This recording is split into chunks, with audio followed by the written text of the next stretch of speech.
O poltergeist de Rutherglen. O mistério real que quebrou as leis da física diante de testemunhas fardadas.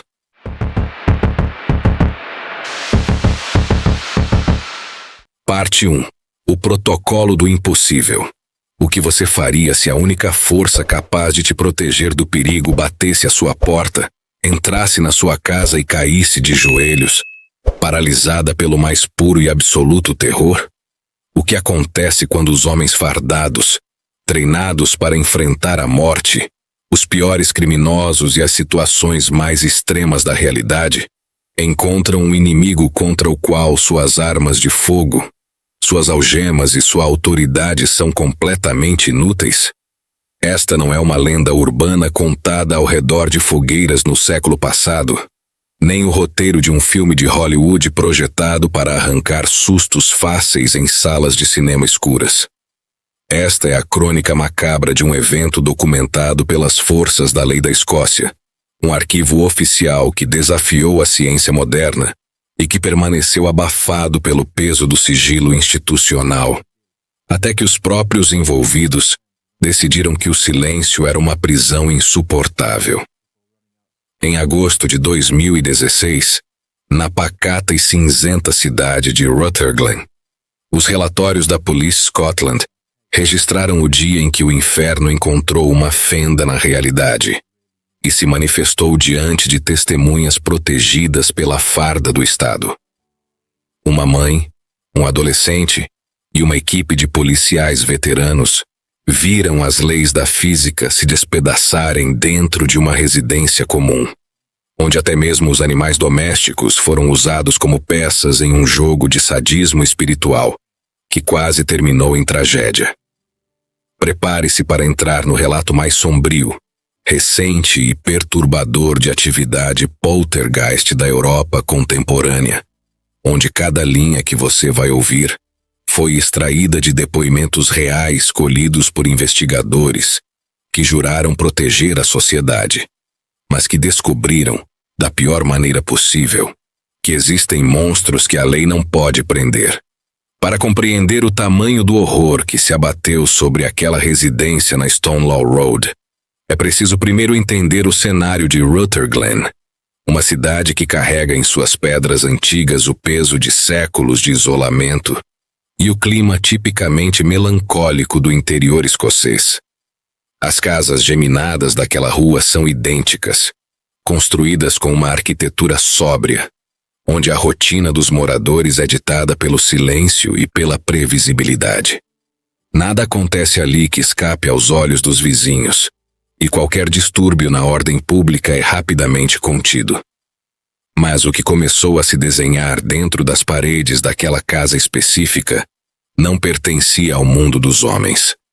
Na segunda semana de agosto, uma mãe solteira e seu filho adolescente, cujas identidades foram preservadas pelas autoridades devido ao trauma psicológico severo que sofreram, começaram a notar pequenas alterações na atmosfera do lar.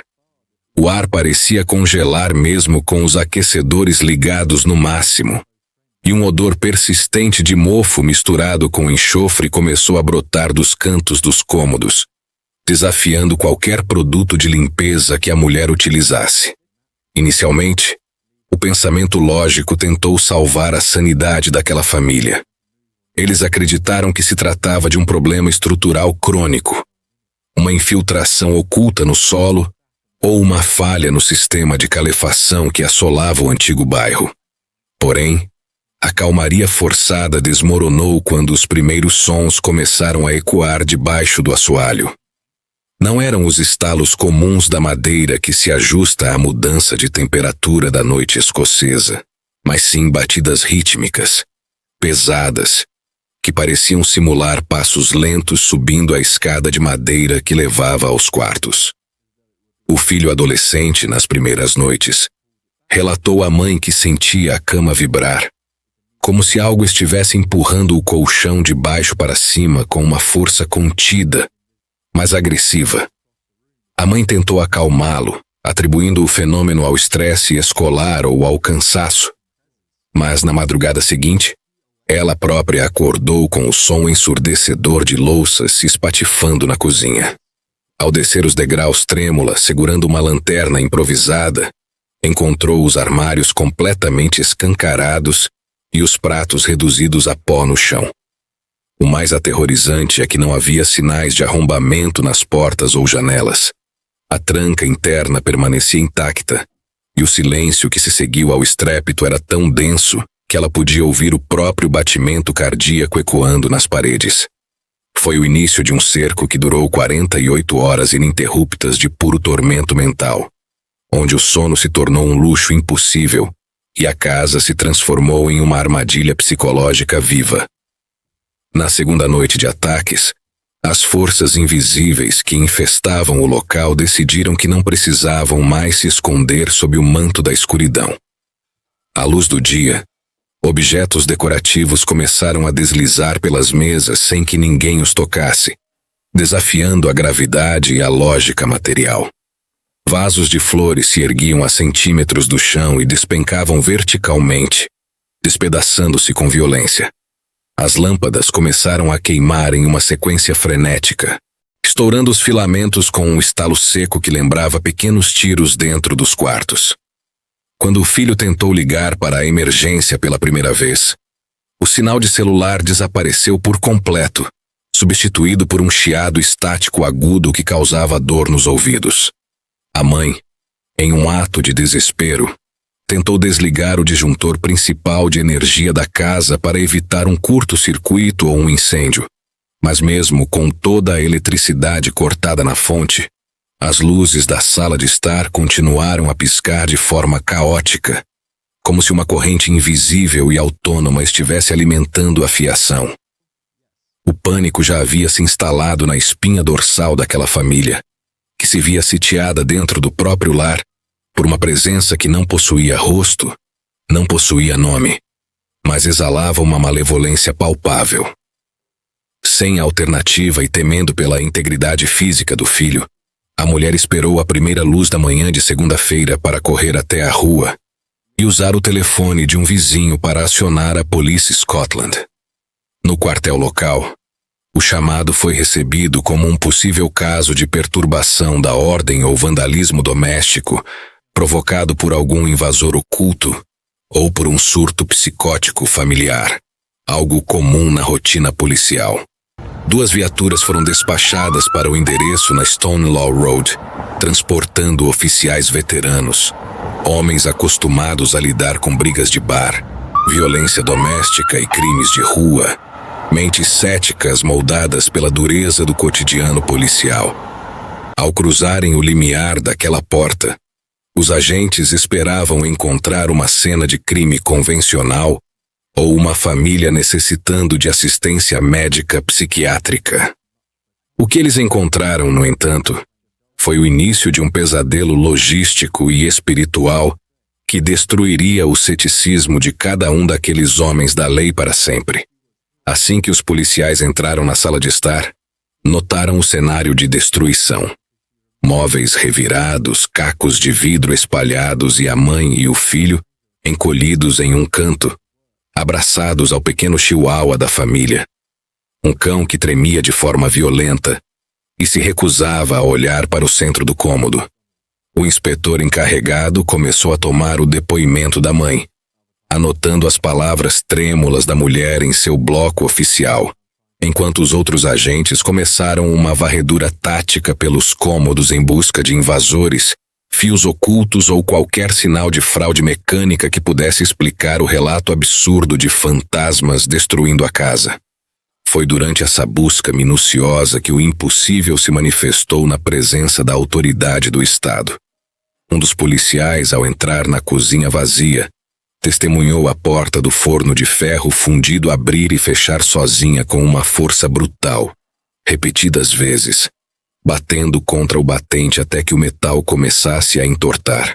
Não havia vento, não havia cabos, não havia explicação física plausível para o movimento mecânico daquela peça pesada. O agente recuou, sacando instintivamente seu bastão retrátil, a mente tentando processar a anomalia que acabara de presenciar. Ele chamou seus colegas em voz alta, e quando o inspetor e os demais policiais se reuniram no corredor, a manifestação escalou para um nível de violência física direta. Peças de roupas que estavam dobradas dentro de uma cesta de lavanderia começaram a se erguer no ar, flutuando a mais de 1 metro de altura diante dos olhos arregalados dos 4 oficiais fardados. As roupas não apenas flutuavam, mas eram arremessadas com precisão e velocidade contra as paredes, como se estivessem sendo lançadas pelas mãos invisíveis de uma criatura em fúria. Os policiais, cujos relatórios posteriores confirmariam cada detalhe desse momento, ficaram paralisados, as mãos tateando os coldres das armas de fogo, percebendo a inutilidade absoluta de suas munições contra o que quer que estivesse operando aquela demonstração de força sobrenatural. O ceticismo que os acompanhara na viatura evaporou em segundos, substituído pelo instinto primordial de sobrevivência humana. O horror psicológico atingiu o seu ápice quando o fenômeno decidiu alvejar o animal de estimação da família. O pequeno Chihuahua, que até então estava sob a proteção dos braços do adolescente, soltou um ganido agudo e desesperado, como se tivesse sido beliscado por algo invisível. O cão saltou para o chão da sala, correndo em direção à porta aberta que dava para o jardim dos fundos. Os policiais e os moradores correram atrás do animal, temendo que ele fugisse para a rua. O que eles testemunharam no jardim, contudo, desafiou qualquer resquício de sanidade que restava no grupo. O cachorro parou no centro do gramado, e sem que houvesse qualquer impulso físico, rampa ou plataforma, foi erguido verticalmente no ar por uma força invisível que parecia puxá-lo pelo dorso. O animal flutuou diante dos olhos de todos e foi depositado, sem sofrer ferimentos externos, no topo de uma cerca viva densa e alta, com mais de 2 metros de altura, localizada nos limites da propriedade. Um cão daquele tamanho jamais teria capacidade física de saltar aquela altura, e não havia ninguém nas proximidades que pudesse tê-lo arremessado. Os policiais militares escoceses, homens com décadas de experiência em investigações criminais, estavam diante da prova incontestável de que o sobrenatural havia invadido a sua jurisdição. O inspetor-chefe, percebendo que a situação havia saído completamente do controle institucional e que a segurança física daquela família e de seus próprios homens estava sob ameaça direta de uma força inexplicável, ordenou a evacuação imediata da residência. Eles não podiam isolar o local com fitas de isolamento criminais padrão, pois não havia um perímetro físico que pudesse conter o avanço do fenômeno. Os policiais ajudaram a mãe e o filho a recolherem o cão do topo da cerca e os guiaram até as viaturas, deixando para trás todos os pertences materiais da família. O clima dentro dos carros da polícia era de um silêncio sepulcral. Nenhum dos agentes ousava verbalizar o que acabara de testemunhar, cientes de que colocar aquilo em um relatório oficial poderia significar o fim de suas carreiras ou o encaminhamento para uma junta médica psiquiátrica por delírio coletivo. Mas a verdade dos fatos era forte demais para ser enterrada sob a burocracia estatal, e a Police Scotland se viu obrigada a tomar uma decisão inédita na história moderna da corporação.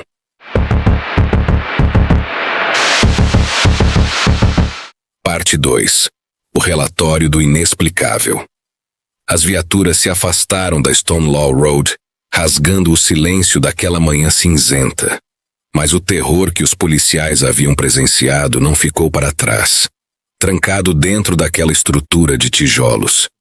Ele viajava com eles, impregnado em suas mentes, manifestado no suor frio que escorria por baixo dos uniformes e no tremor das mãos que seguravam os volantes das viaturas.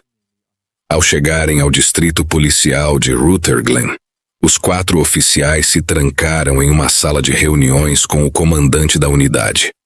O clima era de extrema tensão. Relatar que objetos flutuaram, que eletrodomésticos ganharam vida própria e que um animal doméstico foi levitado por forças invisíveis diante de testemunhas fardadas, violava todo o protocolo de racionalidade exigido pelo Estado. A burocracia policial exige culpados de carne e osso, exige provas materiais, impressões digitais, imagens de câmeras de segurança e motivações humanas. Mas ali, diante do comando, estavam homens condecorados, veteranos com fichas de serviço impecáveis, afirmando categoricamente que a física havia falhado e que a integridade daquela família estava sob ataque direto de algo que a lei não tinha competência para punir. O comandante da Police Scotland na região compreendeu imediatamente o tamanho da crise institucional que tinha em mãos. Por outro lado, ignorar a situação significava abandonar uma cidadã e seu filho à própria sorte em uma casa notoriamente perigosa, o que violaria o dever constitucional de proteção ao cidadão. Foi nesse momento de impasse que a inteligência da polícia escocesa decidiu agir por canais informais, adotando uma medida que remete aos tempos medievais, mas que se mostrou a única saída lógica diante do absurdo. O comando policial entrou em contato direto com a arquidiocese local da Igreja Católica, solicitando com urgência o envio de um sacerdote experiente em fenômenos de opressão e infestação espiritual. Pela primeira vez em décadas na história moderna da Escócia, a polícia oficializou a necessidade de assistência espiritual para resolver uma ocorrência em andamento. Enquanto o clero era acionado nos bastidores, os relatórios internos precisavam ser preenchidos. Os policiais que presenciaram os ataques recusaram-se a falsificar o documento ou omitir as anomalias visuais. No histórico da ocorrência, que mais tarde foi parcialmente confirmado por fontes ligadas ao jornal Daily Record, os agentes descreveram com precisão técnica a movimentação autônoma de objetos pesados, as quedas abruptas de temperatura que faziam a respiração condensar dentro dos cômodos e o incidente exato com o Chihuahua, classificado no linguajar policial como deslocamento vertical sem vetor mecânico aparente. A linguagem fria do Estado tentava dar uma roupagem científica ao puro suco do horror sobrenatural. A casa na Stonelaw Road foi temporariamente colocada sob vigilância discreta, e nenhum civil foi autorizado a cruzar os limites da propriedade enquanto o caso estivesse sob análise das autoridades espirituais e governamentais. O padre enviado pela igreja, cujo nome também foi mantido sob estrito sigilo pontifício para evitar o assédio da mídia, chegou ao local acompanhado por um especialista em parapsicologia que colaborava frequentemente com a diocese em casos de supostos milagres ou possessões. O cenário que encontraram ao abrir a porta principal era o de um campo de batalha abandonado às pressas. O cheiro de enxofre e ozônio ainda pairava no ar, tão espesso que causava náuseas imediatas. O silêncio dentro da casa era artificial, um vácuo sonoro que parecia absorver até mesmo os ruídos do tráfego da rua logo em frente. À medida que o sacerdote avançava pelos cômodos com o crucifixo e a água benta, os relatos apontam que pequenos estalos começaram a ecoar das paredes, como se a presença invisível estivesse protestando contra a intrusão de símbolos sagrados em seu novo território conquistado. A investigação parapsicológica focou intensamente no filho adolescente da mulher. Na literatura clássica do true crime e do sobrenatural, os fenômenos conhecidos como poltergeist, termo alemão que significa fantasma barulhento, raramente são causados por espíritos errantes ou assombrações de cemitério. Na grande maioria das vezes, eles são o resultado de psicocinese espontânea, uma descarga massiva de energia psíquica inconsciente liberada por jovens que passam por fases de extremo estresse emocional, trauma ou puberdade tardia. A mente humana, sob pressão extrema, seria capaz de exteriorizar essa força latente, manipulando campos magnéticos e movendo matéria ao redor, sem que o indivíduo tenha consciência de que ele próprio é o motor da destruição. O especialista que analisou o caso de Rutherglen levantou essa hipótese, apontando que a dinâmica familiar e o isolamento do jovem poderiam ter servido de gatilho para a liberação dessa força violenta que aterrorizou a rua inteira. Contudo, para a mãe e para os policiais que viram a precisão sádica dos ataques, a teoria científica da energia mental parecia insuficiente para explicar a inteligência hostil por trás das manifestações. A forma como as roupas foram lançadas, a abertura violenta do forno e, principalmente, o ato de erguer o cão e depositá-lo intacto a metros de altura, sugeriam uma intenção clara de humilhar, assustar e demonstrar total domínio sobre os seres vivos daquela casa. Não era apenas energia descontrolada, era pura malícia concentrada. O sacerdote realizou uma série de orações de libertação e rituais de purificação em cada centímetro da residência, tentando selar o ambiente e romper o vínculo que a entidade havia estabelecido com o local ou com os moradores. Durante as preces, os vizinhos relataram ter ouvido ruídos profundos vindo do porão, semelhantes ao som de correntes arrastadas pelo concreto. Embora a casa não possuísse nenhum sistema de fiação ou encanamento exposto que justificasse tal barulho, a resolução do caso foi tão drástica quanto o seu início. A mãe e o filho, profundamente traumatizados e recebendo apoio psicológico e social do governo escocês através de canais de proteção à testemunha e vulnerabilidade social, recusaram-se terminantemente a passar mais uma única noite de suas vidas sob aquele teto. Eles abandonaram todos os móveis, eletrodomésticos e recordações que ficaram para trás no dia da evacuação policial. A família foi realocada para uma nova residência em uma cidade distante, sob uma nova identidade social, na tentativa de reconstruir a sanidade que lhes fora roubada naquela semana de agosto. A casa na Stonelaw Road permaneceu fechada por um longo período. O proprietário do imóvel teve dificuldades extremas para recolocá-lo no mercado de locação, uma vez que a história do envolvimento da Police Scotland e da Igreja Católica se espalhou como pólvora pelas tavernas e ruas de Rutherglen, destruindo o valor comercial da propriedade.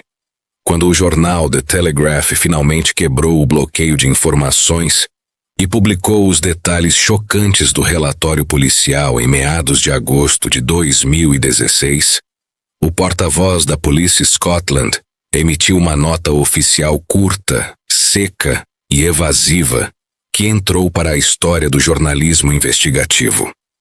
A polícia atendeu a um chamado de perturbação no endereço citado. Foram constatados incidentes de natureza inexplicável.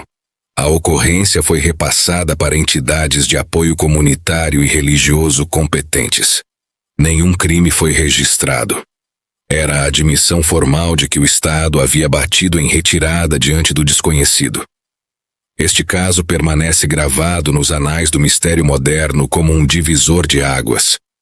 Ele destrói o argumento dos céticos de que fenômenos sobrenaturais só acontecem em locais abandonados, com séculos de idade e longe da civilização, ou que dependem exclusivamente da imaginação de pessoas supostamente sugestionáveis. Em Rutherglen, o fenômeno aconteceu à luz do dia, em uma casa comum no ano de 2016, na era dos smartphones e da conectividade global, e foi validado por profissionais treinados para identificar fraudes, mentiras e crimes reais. Os policiais que entraram naquela casa como homens céticos saíram de lá sabendo que a realidade possui camadas muito mais escuras do que aquelas que a lei dos homens consegue alcançar. A pergunta que fica flutuando no ar, tão densa quanto o cheiro de enxofre daquela cozinha, é uma só. Se um dia o invisível decidir invadir a sua casa e trancar as portas por dentro, a quem você vai recorrer, sabendo que até mesmo a polícia pode escolher fugir? Eles tentaram abafar.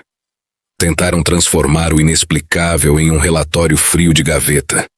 Mas as fardas que deveriam impor a ordem foram as primeiras a recuar diante do caos absoluto.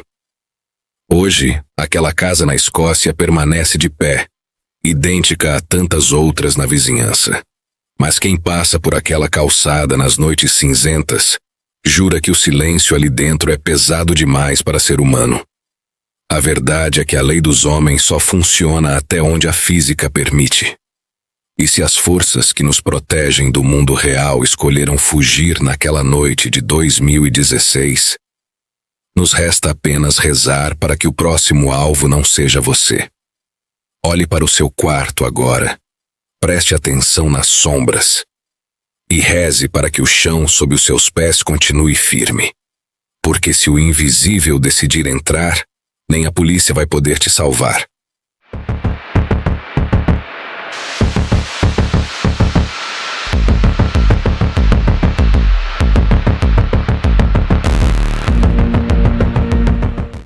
Se você quer continuar descobrindo os arquivos mais perturbadores e reais que o sistema tenta esconder, inscreva-se no canal NewsWeb Doc e ative o sino de notificações. Aqui, nós investigamos o que os outros têm medo de contar. Não seja o próximo a ficar no escuro.